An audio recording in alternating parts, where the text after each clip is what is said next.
On behalf of the HCEF President and Board of Directors, we extend to you our heartfelt thanks for joining us. Let us begin our time together with a prayer by His Excellency Reverend Richard Graham of the Metropolitan Washington, D.C. Synod of the Evangelical Lutheran Church in America. Father?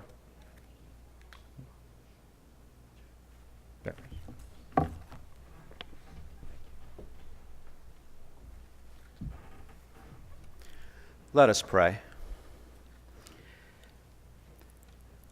The eyes of all look to you, O Lord, to give what they desire in due season. You open wide your hand and you satisfy the desires of every living thing. So now we ask you to grant us the holy desires that have brought us here, and our hope for dignity and justice and prosperity for all your children who live in the land that we are blessed to call holy. Empower us today and as we leave here to be instruments of your peace, speakers of your word, those who carry your care into the world. Bless those who make presentations here, that their words especially may be your words, and so that we may all be stirred up to serve and follow you in lives that make your world more what you desire. Bind us together from several countries and several faiths, so that our example may glorify you, our Creator, our Redeemer, our truth, our hope, in your holy name, now and forever and forever. Amen.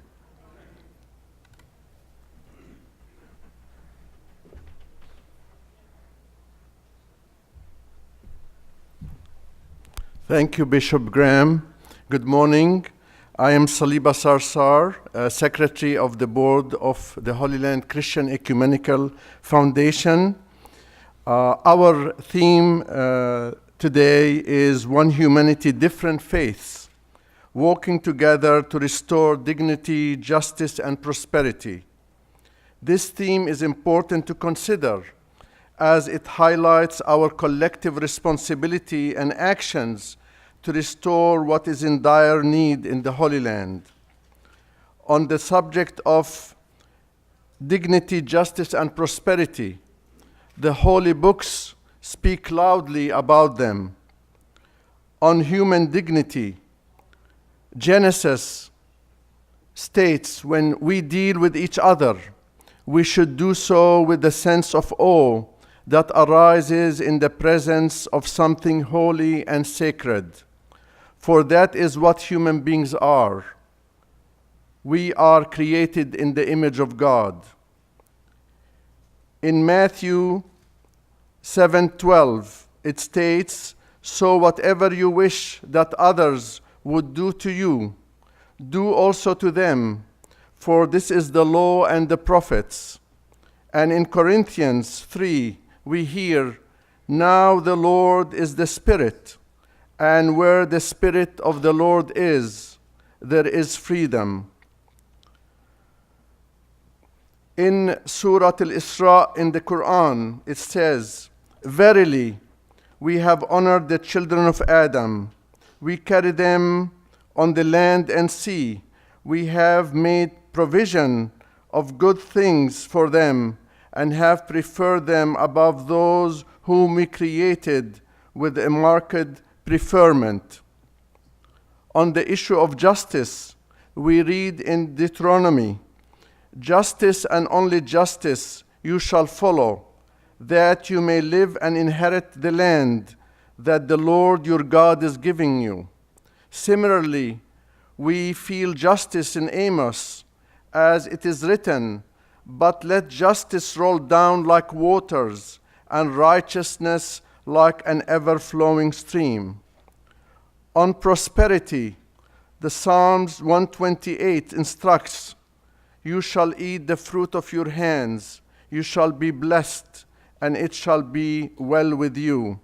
And in Luke 6:38 it says, "Give, and it will be given to you, good measure, pressed down, shaken together, running over will be put into your lap. For with the measure you use, it will be measured back to you.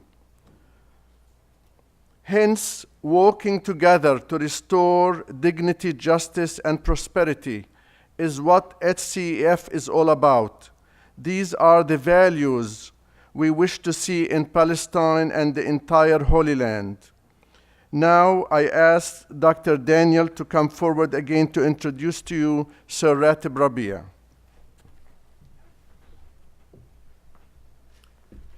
Thank you, Saliba. It is with great pleasure that I introduce to you the president and co-founder of HCEF, Sir Ratib Rabia.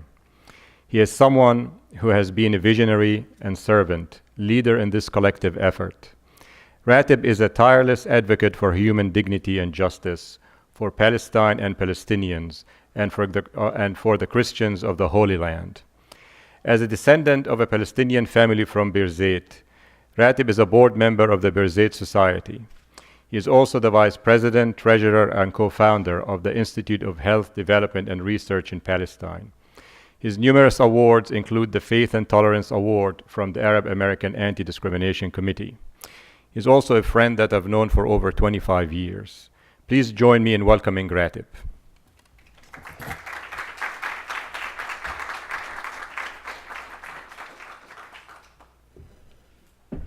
Good morning, everyone.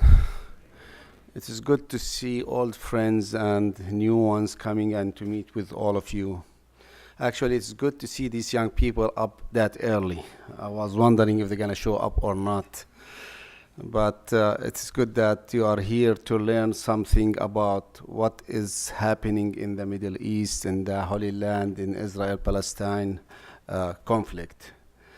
Our conferences are catered for everyone regardless of age, religion, or race, because we are all a human being and we are all trying to achieve goals. We talk about it, we learn about it in the schools, but maybe a few of us work on it, or we take steps forward.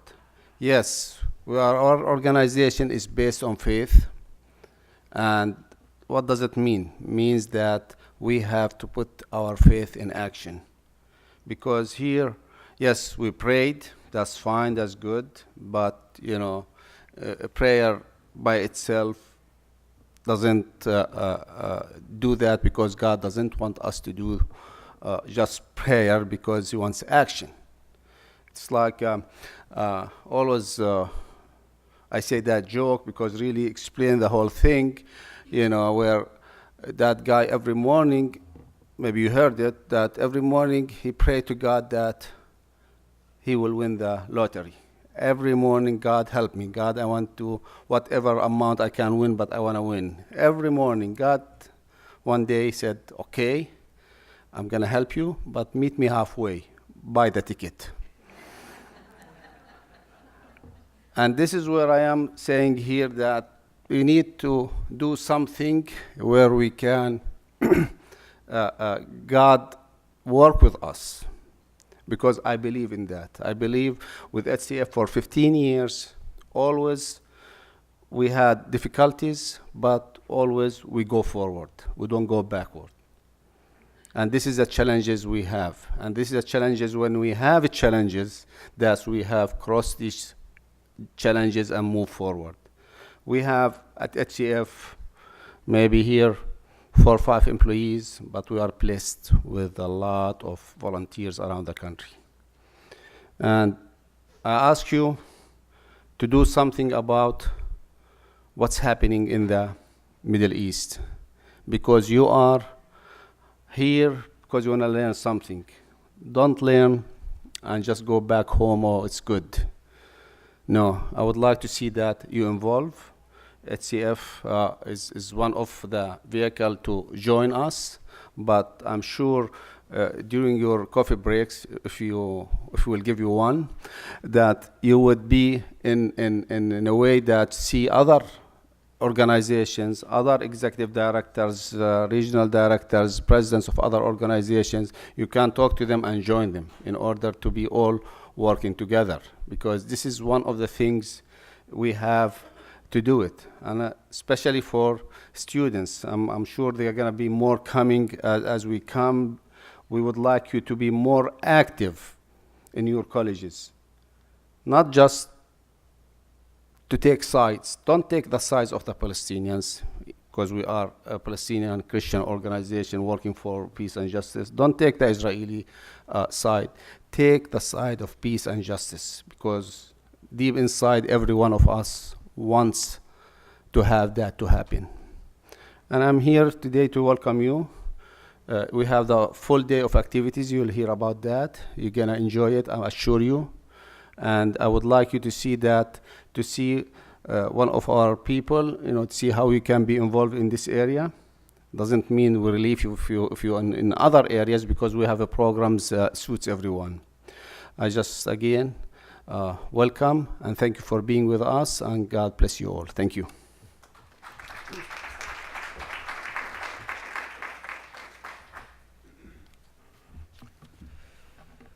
So that I don't get confused with others. So first of all, I think it's great for us, to be here today. And Saliba and myself will do our best to ensure that the conference runs smoothly and stays on schedule. We're already behind schedule, but we'll try to improve that.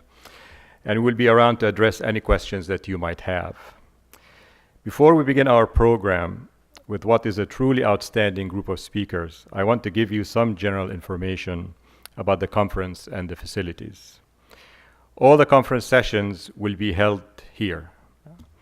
As you saw in the hallway, there are booths for the HCEF programs, an olive wood sales table, a display of books for sale provided by the Washington Report and Middle East Affairs, as well as Holy Land videos offered for sale by the sisters.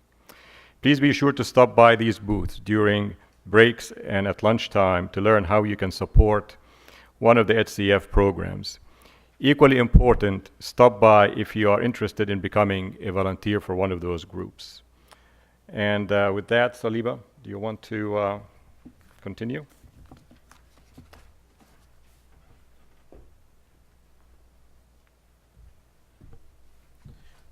As you can see from your program, we have a most distinguished group of speakers. All of them come with extensive backgrounds and honors. In your program book, you will find detailed biographies about each of them. In the interest of time, the introductions of our speakers during the conference will not cover all the information in their bios, but I encourage you to read them, and they are impressive. Most panels will have time for questions and answers, so please wait to be called on by the panel moderator and speak in the microphone so everyone can hear you. And as you are reminded, we are streaming live. The facility here is well equipped. The staff volunteers for the conference can be identified by their name tags. If you need assistance finding something, just ask one of them. We extend to all of you and to them our heartfelt thanks for the commitment, the energy that you're investing to make this conference of the highest quality. And when we take breaks, we will announce the time for beginning the next session, and we will begin at that time even if everyone has not returned to this hall. If you don't want to miss any of our wonderful speakers, be sure to return from breaks and lunch on time. At this point, it gives me great pleasure to introduce to you Mr. Jeff Aboud, who is the Advocacy and Outreach Director, who will moderate the panel on Arab Christians under hard times in the Holy Land. Jeff?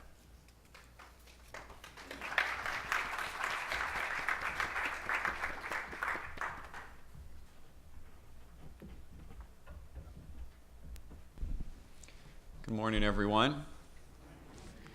I'd like to introduce our speakers right away. Mr. Sami Al-Youssef is Regional Director for Palestine and Israel for the Pontifical Mission of Jerusalem. So if you'd welcome Mr. Al-Youssef.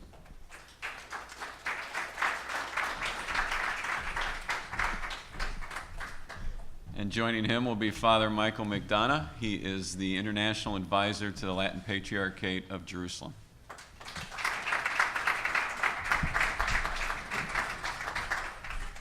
Now, when most Americans think about the Holy Land, or more specifically Palestine and Israel, their tendency is to think about Muslims and Jews. And oftentimes, there's a very vital, very ancient community there that's left out of people's discussions or solutions to things that are going on there. And that's, of course, the Christian communities there who have been there since the beginning for 2,000 years. And we have with us two experts who are going to be talking on that and exploring that with us. So if Father McDonough, if you'd like to start, please. Okay. You can go.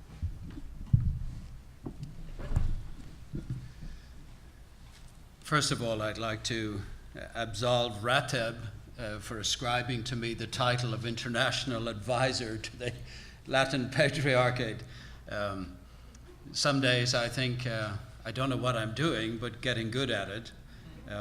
That would be more my appropriate title rather than such a lavish title. But anyway, thank you, Rateb, for being so kind. There's a certain kind of cognitive dissonance that I experience living in the Holy Land. And I'm sure everybody experiences it, but it came much more into focus in my life. And what do I mean by that? Most of us have a desire to live a consonant life, free of all types of hassles and aggravations. And so what happens to us is we have expectations and reality.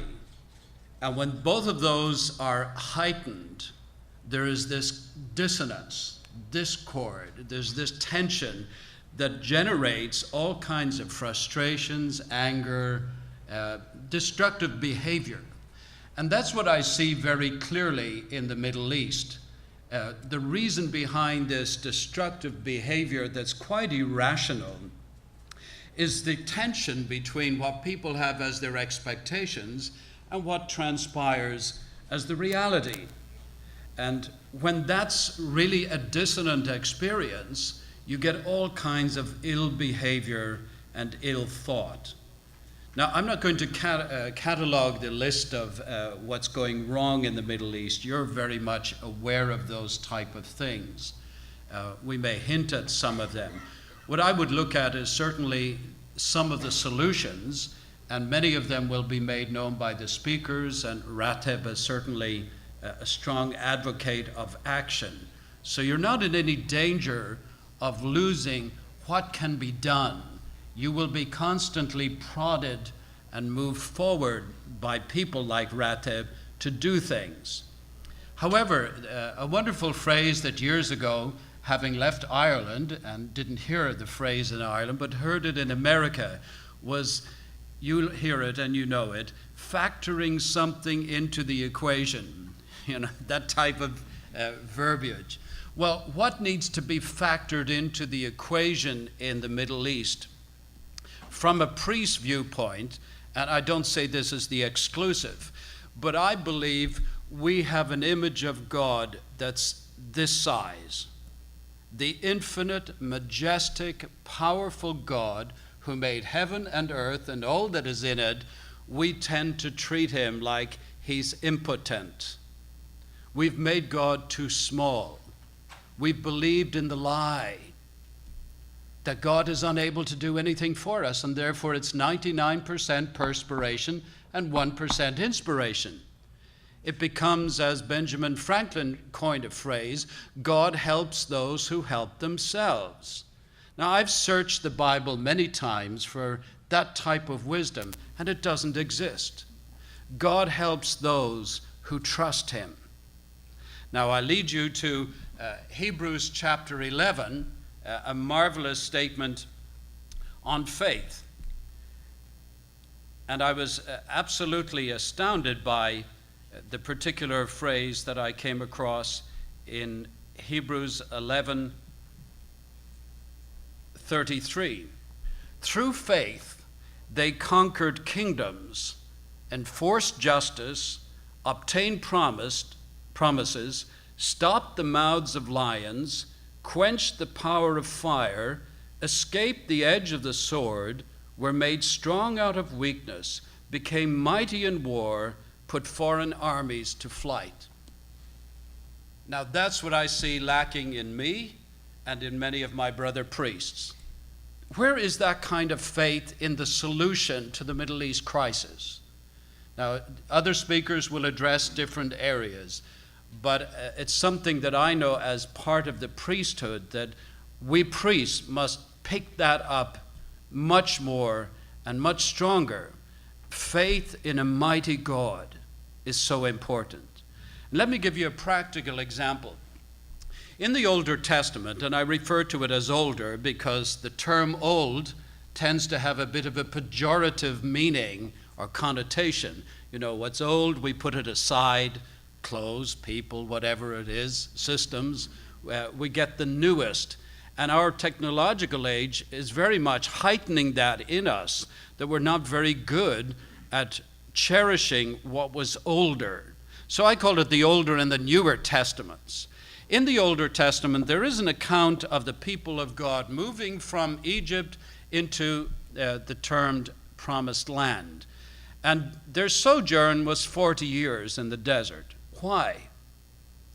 If you walked from Cairo to Jericho and back into Jerusalem, and it took you 40 years, I'd say, you were doing something that wasn't really great. What was going on? Many things, I'm sure, but something that I've come to recognize is this. God fixes a fix to fix you. If you unfix that fix before you're fixed, he will fix another fix to fix you. Now, translate that into an example. Don't get rid of your spouse. God uses your spouse to fix you, okay? Because you're broken. We're all broken creatures. Countries, individuals, kingdoms, there's brokenness all over the place. God was repairing a people who were screaming for 400 years, get us out of bondage. Okay. And God then sends the rescuer, and they're no sooner into the desert than they're saying, why did you do this to us? It was much better back there. We had onions, cucumbers, leeks, pomegranates, dibs roman, dibs waradawali, whatever you want to call it. It was much better. Now we have salty desert in our food, in our toes, in our mouths, in our hair. This is crazy. So they complained for 40 years, and God said, I was wearied of this people. Now there's a big danger, and Rateb wisely pointed out that we mustn't get caught in sides. If you feel Muslims are doing this, yeah, they're doing it. But you know, the mafia's in New York City and in Washington, D.C., doing the very same things. So if we locate the problem in a person or in a people or a race, we fall into the trap that they fell into in the desert. Why are you doing this to us, God? Moses, why are you doing this to us? Moses screaming at Aaron, why did you make a golden calf? And it becomes this incredible, devastating journey to get to what they were promised, was the promised land. God couldn't fix them in the desert, and this is what he ended up saying. I swear in my anger, never will you enter into my rest. You don't want to hear that from God. You really don't. And don't call it an anthropomorphism, where we put words on the mouth of God. God is very able to speak for himself. Now, there are humans who will dare to speak for God when God isn't speaking. So what I would like to introduce, and I'll bring two issues to you. The permits have always been a problem in the Middle East for Christians coming into the holy places, particularly during those seasons of worship and prayer. Israel is very happy to announce we give 20,000 permits and all that, and last year we only gave 18, and this is all done in a sense to keep us quiet. And what happens in the process? The focus is wrong. Why are we even talking about permits? You shouldn't need permits. You should have a freedom that comes from your inalienable rights to worship God in your place. And this coming Easter, all denominations of the Judeo-Christian faith will converge at the same time in the holy city. And what we will be very much aware of is everything will be done to facilitate those who come to the Western Wall. I don't call it the Wailing Wall because that's the tax office. You go there and you cry your eyes out when you pay taxes. But the Western Wall, everything will be done to facilitate the easy movement of both residential and foreign believers of the Judaic faith. That will not be done for the Christian churches. As happened last year, some of the clergy of the Orthodox, Coptic, and some foreign dignitaries were physically battered by the police. Now, again, we don't want to get focused on who did what to who. We just know there's a reality there called injustice and evil, and it has to be conquered. Our battle is not only against flesh and blood. It's not solely against what we see and what we hear with the physical eyes. And this is where I think we as priests must come in. As St. Paul reminded us, our battle is against the spirits of darkness that originate the darkness of this world, the thrones, the dominions, the principalities, the powers that hover over every land and every nation and keep the pot brewing and some days exploding. Who's taking out the spiritual realm that is as real, if not more real, than the physical realm? So I bring that little angle to you. The permits, yes, we must continue to speak loud and clear, not crying foul, poor us, we're victims. We've all known that individually and collectively. But we must cry out this line, permits, forget it. Truth demands, justice demands, people have freedom of access. And its security is not a sufficient reason to rationalize abusing people. And that's unfortunately what goes on. And it's covered up many times. We need to battle that. The second thing, and I'll finish on this particular one, that I think we need to combat is what one famous, in a kind of notorious way, Israeli rabbi who died 3 weeks ago, rabbi, in English it would be Obadiah Youssef, who was this chief Sephardic rabbi. And at his funeral, there were 600,000.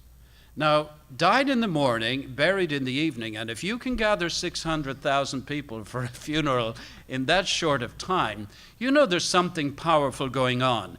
I will highlight one of his phrases, and I believe it characterizes not everybody over there, but a certain mindset that is growing and is very strong, and that is the Goyim, those who are non-Jews, were created solely to serve the Jews.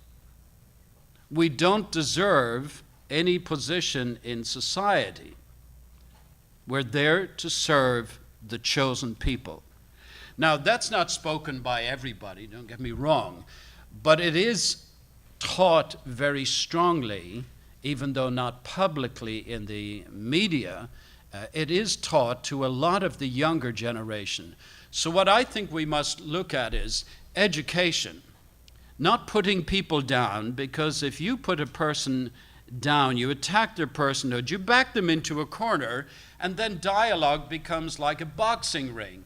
In the red corner, you have the Israelis. In the blue corner, you have the Palestinians. And the bell rings, and they come out and pummel each other. That's not where we want to go with dialogue or with the fight for true justice. We even have to educate ourselves to higher levels of thinking, more articulate speaking, more precise language, less emotive, though not excluding emotion. But we do really need to bring a more sophisticated form of persuasive argument. Priests need to be very strong in both calling themselves and people to deeper prayer. Final. I have a few finals. Okay. I'll stay to the. Do you remember when the Israelites were going through the desert and they came across a group of people called the Amalekites or the Amalekites? And Amalek was one of the peoples that had lived in the Holy Land long before the Israelis came. And they got into battle in the desert. And Moses went into intercession and he lifted his hands up. And as his hands were raised, the Israelis were having the better of the battle. And as he got tired and his arms came down, they were losing. And so they co-opted Aaron and Hur. One held up this arm and the other held this up, and he sat on a rock, and they kept it going and interceded, and the victory was given to the Israelites as they came through the desert. The point in that is this. Many of you are the active workers in the field, but you need strong support in intercessory prayer. Now, who's spending days and possibly nights with their hands held high and supported by communities of prayer to beseech the Lord, bring victory not to peoples as such, but truth, integrity, justice, peace, dignity? All of those things are gifts of God, and that's where the victory needs to be. We cannot isolate the activity because one of our cherished saints in the church, Teresa of Avila, said, "More is accomplished by men and women who will genuinely pray than by 100 active people who do not pray." So we need to have the balance. Yes, there are activists, but I remind the activists, you need to be praying too. Because if you're moving in the flesh of the human mind, you're looking at life from an angular sideline view. And American football has these delightful coaches sitting up high in the stadium, looking down on the patterns of play, and they're sending words down to the sideline coaches saying, "Guys, this is what we see in case you don't see it." We're sideline people. We're very earthbound in our thinking and in our views. We need to have a heaven-bound set of prayers that inspires godly vision in us so that we move with an economy of movement and an economy of words. And I better listen to that last word for myself. Finito.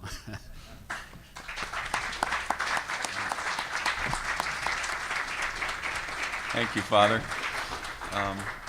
Sammy? Thank you. You know the signs of getting old. You need reading glasses, and it even gets worse when you forget to pack your reading glasses. So here I go.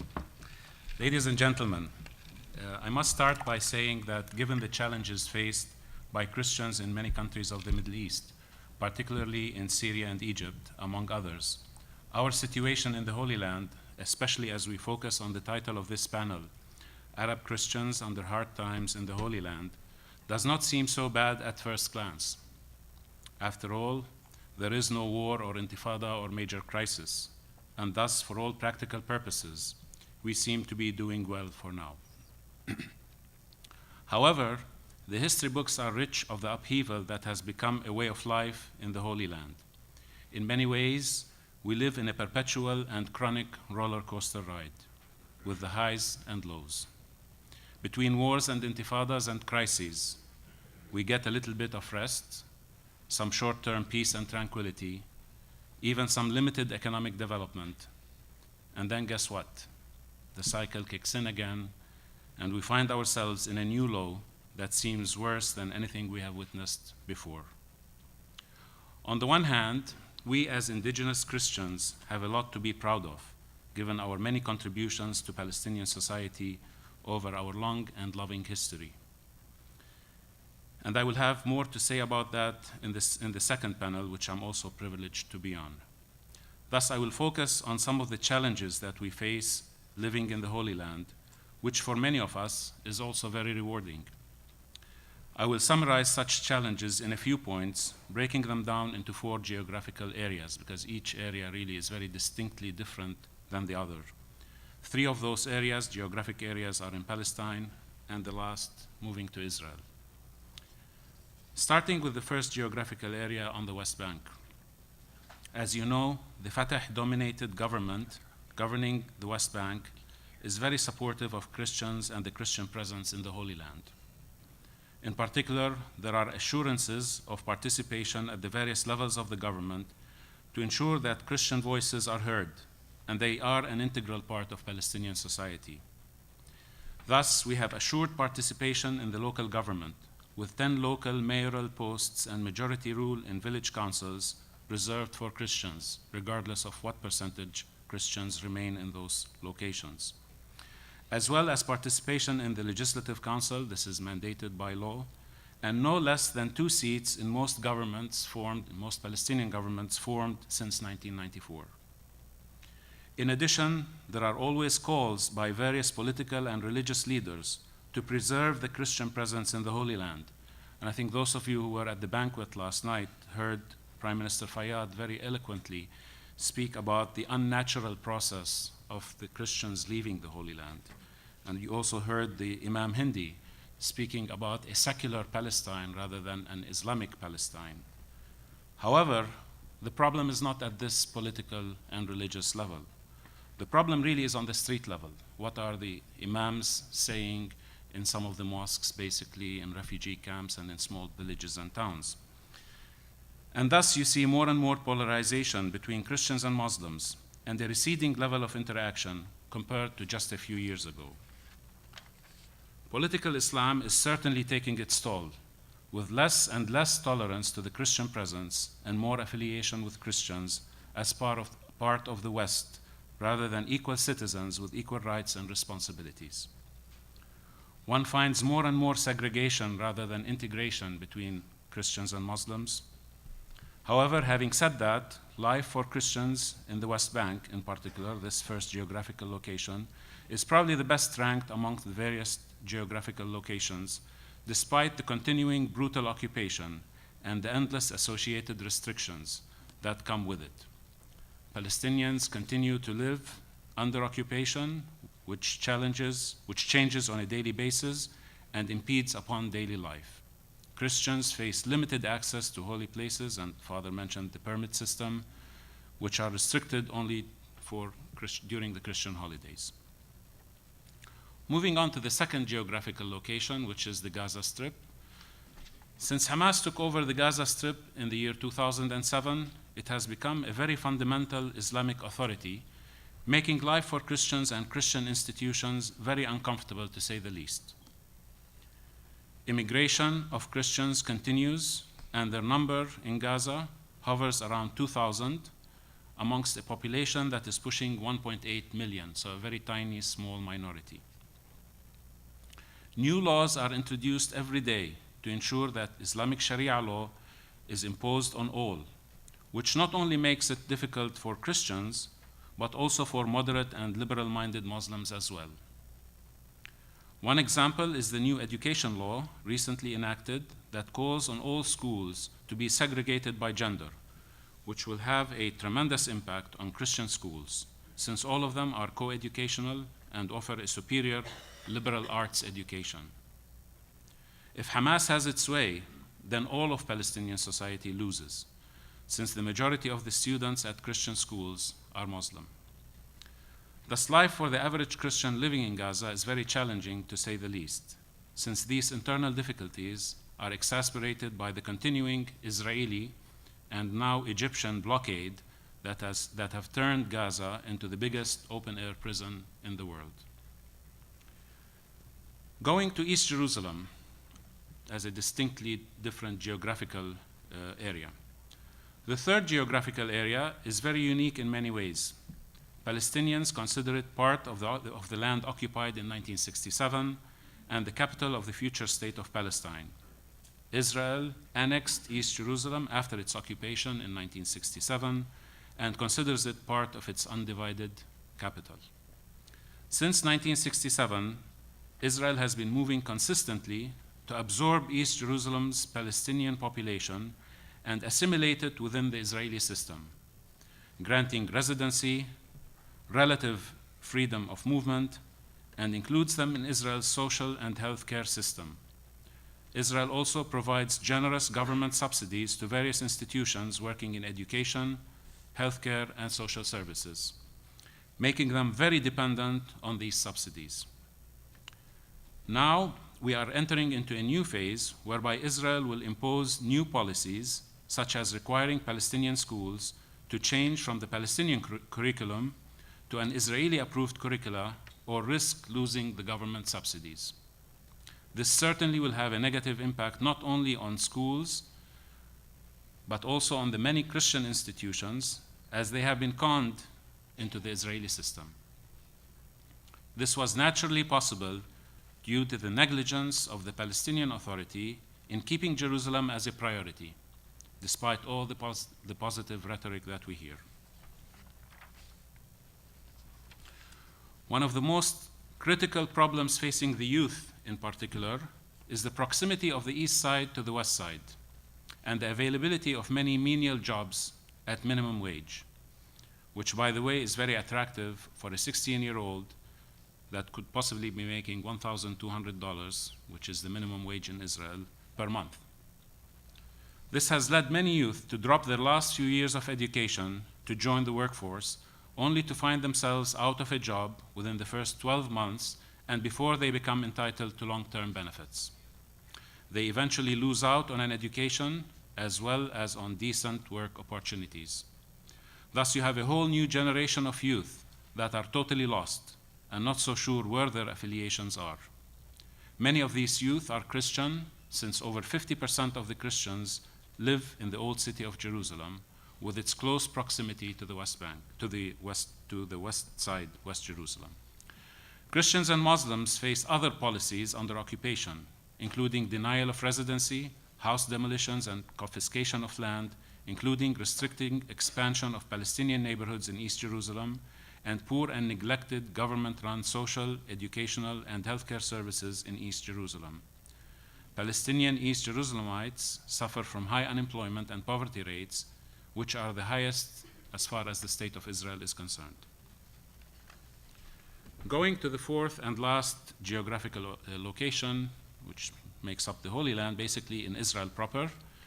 In Israel proper, the remaining Arabs in 1948 were granted full citizenship of the state with full benefits, and thus the socioeconomic status of these individuals is much higher than that of an average Palestinian on the West Bank and in Gaza.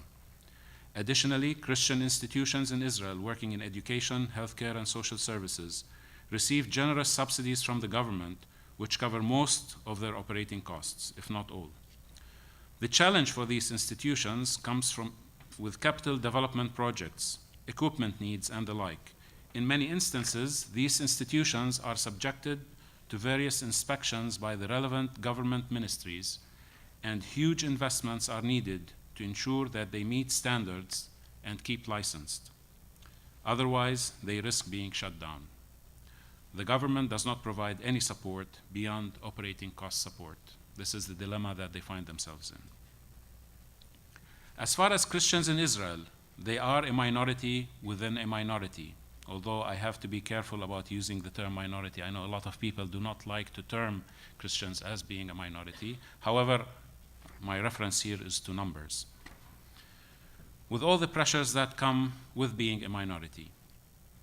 For official Israel, Christians are Arabs, and thus for the most part cannot be trusted, and in most instances impose policies that deliberately discriminate against them, which the democratic state of Israel is so notorious for, such as the relationship between military service vis-à-vis education and jobs, as well as low subsidies to Arab local councils.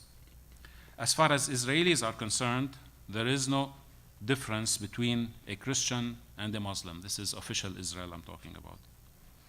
It gets a little bit more complicated when one looks at the Muslim, Christian, and Druze relations in Israel, where tensions are high at times, and Christians are viewed with a different set of eyes. Thus, there were a number of violent tensions in many villages with physical clashes that were religiously based. A complicating factor over the last year has been a systematic push by the government of Israel including the intervention of the Prime Minister himself, in encouraging the Christian youth to join the Israeli army.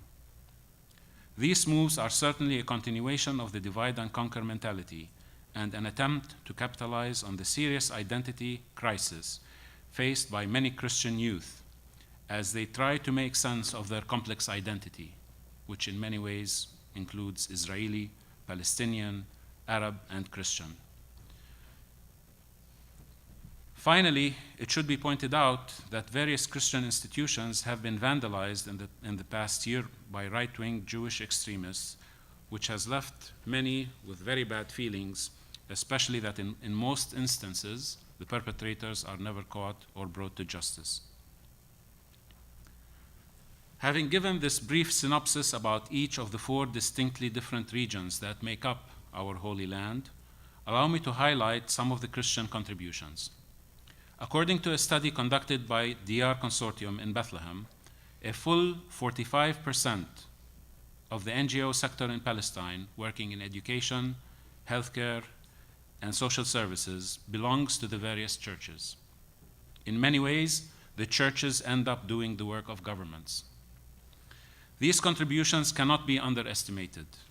Neither should we underestimate what it takes to keep these institutions open, providing services to all segments of the population with no distinction to religion, gender, ethnicity, or nationality. Neither should one underestimate the added value of these institutions, where interfaith dialogue is practiced rather than preached. If we consider the contribution of our various institutions in education, you have students from all faiths getting a quality education embedded with Christian values. Graduates of all faiths from Christian schools have ended up in leadership positions. And let me remind those who were at the banquet yesterday of our Palestinian delegate to the United States, Mr. Man Erekat, who said he was a graduate of the Terra Santa School in Jericho, proudly. Where these values are practiced, that they are learned in school, including the importance of respect, tolerance, peaceful coexistence, and dignity, among others, and are better citizens in our country. When it comes to health and social services, our Christian institutions are open to anyone, especially for the youth, for the poor, marginalized, and weak. Again, it is there that dialogue is practiced rather than preached, and everyone receives the service with dignity and respect. Christians of the Holy Land have a great responsibility to live and uphold Christian values which contribute to the building of their society and country, and it is needed more today than at any other time in the past. Immigration certainly worries all of us, and as our numbers continue to decrease, additional problems arise.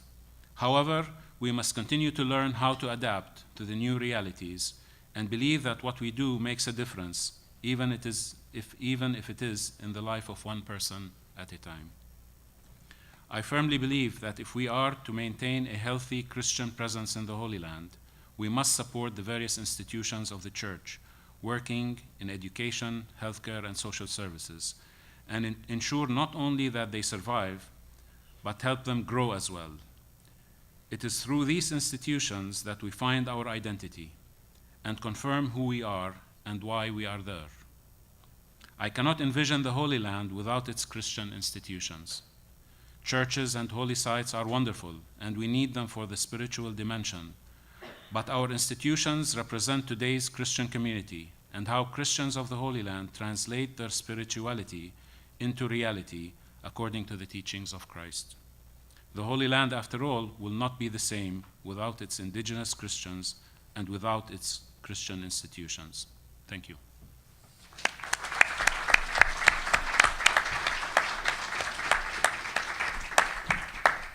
Excellent. Thank you, gentlemen. We're going to take, so we have about 15 minutes for some questions and answers. Since we're streaming live on the web, if you have your question, if you wouldn't mind going to one of the microphones on either side of the room. If you wouldn't mind keeping your questions kind of concise so we can get the most number of people in. And also, if you wouldn't mind taking a moment and shutting your cell phones off or putting them on vibrate, that will help facilitate things too, so thank you. Do we have any questions at this point? Actually, I have one. Could you elaborate on the recent push to get the Christians to join the military? Either one of you? It really has been a very serious push that the Prime Minister himself has been involved in. Prime Minister Netanyahu met with a number of the priests that have been outspoken about this process in trying to encourage the Christian youth in particular as a way to defend themselves. This is the motive, basically, that if you are in the military, first of all, you are entitled to certain benefits in the State of Israel. And I mentioned that briefly in my talk, but to be able to get a decent job in the State of Israel, to be able to get a decent education in the field that you desire, you must have completed your military service. And thus, the younger group amongst us today know that when you're at age 17, 16, 17, going into 18, you're looking at what college do I want to join, what program do I want to study, and the whole world is open for you, as a matter of fact. Not so in Israel. In Israel, a number of the disciplines at the Israeli universities, which are subsidized, and that would be the preferred place for Israeli citizens to go to because it's subsidized education at the higher level, some of the disciplines are not open to you actually until you're at age 21. Of course, we Palestinians say this is discrimination. As far as Israel is concerned, Israel wants mature students at the age of 21 joining certain fields, especially fields that are very popular amongst and much needed in the workplace. And thus, in many of these fields, you must have completed your military service, which is mandatory to Israelis, to Jewish Israelis. And thus, unless you do that military service, there are certain fields that you don't get into at the universities. Most of the government jobs, which are the best paid and best benefit jobs in the State of Israel, also depend on military service. And thus, if you don't do your military service, you're cut out from either good education possibilities or the majority of the public sector positions in Israel. That's on the side. The other part of it, of course, given that there has been tensions amongst various groups in the Galilee, in particular, that was religiously motivated. Druze attacking Christians, Christians attacking Muslims, whatever, regardless on who started what. But there has been some, and in many instances, especially the ones that involve the Druze in particular, because most of the Druze would end up doing the military service, are armed, basically. And for the Prime Minister, it was you get better jobs, you get better higher education possibilities, and you get arms to defend yourselves in case these savages attack you. And that has been the push, and it has been an official push whereby it's not only that centers are established in various villages and towns in the Galilee to recruit Christians, in particular Christian youth, to the military, but also the Prime Minister himself in a high-profile meeting with some of the priests that subscribe to that line of thinking, actually that was highly publicized, is encouraging the Christian youth in particular to join the military. Thank you. Sir? Hello, good morning. My name is Farah Munayir. I happen to be a Palestinian, also an Israeli citizen.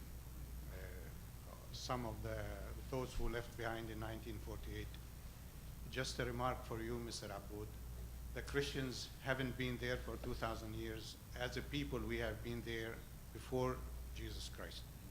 Oh, and true. Just as a reference, there is a professor at Georgetown University who published several books, Arfan Shahid Kawar, where one of his books is entitled The Arabs Under the Romans. So we were there. Now, as an Israeli, for the professor, I do take most of your points, but I think if we, by the way, I'm a Christian, I hate to use that, but I'm married to a Muslim, and we lasted for 40 See, when it comes to the wife,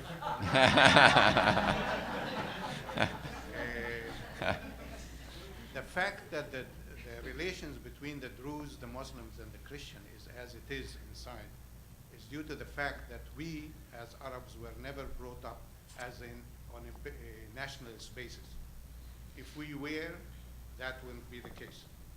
The Druze, yes, they do have arms, but let me remind you that the Druze were treated badly in Palestine by the majority of the Palestinians. Okay? That's why the Israelis knew our weak points, and they utilized that to mobilize these guys into the army, and some of them are now called themselves the Zionist Druze. Now, as far as the Christians are concerned and the move that you were talking about, let me remind you that a priest from the Nadaf family is part of this plot to mobilize Christians into the army. You know that, I'm sure. Absolutely. Okay? So really, I would be very careful not to leave these young people here with the impression that the Christians are being persecuted because they are Christians. You know, I'm also a graduate of Terra Santa in Nazareth, so like Ariqat. Thank you. Most of our kids were Muslims, but we were Arabs first. And I really, as a Christian Arab or an Arab Christian, I don't need, excuse me for this, a foreigner to come and defend me from my Muslim neighbor. He is my people, and he is my brother, and as a Christian practitioner, I do hear sometimes Christian priests referring to Muslims persecuting Christians. This is not the way to educate our new generation, with all due respect. I hope you accept this. No, I fully accept it, of course, and fully agree with you. I hope I did not give the impression during my talk of any persecution in any way, shape, or form, really. However, it is painful to see the polarization, and it's real. If you live there, you sense it. On the streets, you sense it in villages, and it is real. And for someone my age who grew up in a Muslim neighborhood, and my best friends and protectors, actually, if I'm in trouble, I know who to call, and it's not my Christian neighbor, it's my Muslim friend. That is the reality of our situation in the Holy Land. This is how we grew up. Anyone who's my age really grew up, and I envy those that are my age or older, really, for Palestine the way it used to be. And the brotherly and cordial relations that governed the streets and the neighborhoods. It's not the same today, we must admit. I mean, and this is the point I was trying to make, that today what we have in Palestine is not the same situation we had 10, 15, 20, 30, 40, and 50 years ago. The landscape is shifting, and the younger generations have to open up their eyes today to a different reality. And we, the older generation, have to keep reminding them of how it used to be and how it should be, actually. And thus my hope, really, and this is not only painful to reflect on, it's painful amongst our Christian minority as well, the Christian population, where you find this segregation that is self-imposed sometimes. And this is where we continue to say that we do not, in the future, need Christian housing projects. We do not need Christian-only projects. Our institutions, and that's why my talk was very focused on institutions. The institutions, that's where you find the dialogue, the interfaith dialogue, not only Christian and Muslim, but Christian, Muslim, and Jewish dialogue that is practiced rather than preached. That's why the importance of our Christian institutions that are open to all. This is where the Christian values, in a sense, and the value set is transpired through what we do. And keeping in mind that our schools in Gaza, for example, we have 5 Christian schools in Gaza that cater to a 99.5% sometimes Muslim population. And the interfaith dialogue that takes place, the Christian values, the value set I'm talking about really, is so critical and so important to continue to nourish in the younger generations to ensure that when they grow up, that the tolerance is there, that the value set really reflects their leadership into society. So absolutely, I take your points at heart, and I fully agree with you. Okay, thank you. We have time for one more question. Isa Qanawati, I have a family in Bethlehem, Palestine. After the Oslo Accord, there was a very narrow window of peace and hope in the Palestinian areas. There was a period of freedom of movement between the Palestinian area and the Israeli side. You didn't see the checkpoints. A great deal of Palestinians moved back, actually, from the diaspora, brought back their money, and built businesses. I know that from friends and relatives that moved back from the United States after years in America. They brought their money back and built hotels, businesses, and so on. There was a great deal of hope, and unfortunately that changed quickly after the Second Intifada. So I really think the big picture is the socioeconomic situation. When you get people in an open-air prison like that, you know, it's always been a secular society. But you get these people together, no prospects for businesses or jobs. A lot of young people have no prospects after finishing college.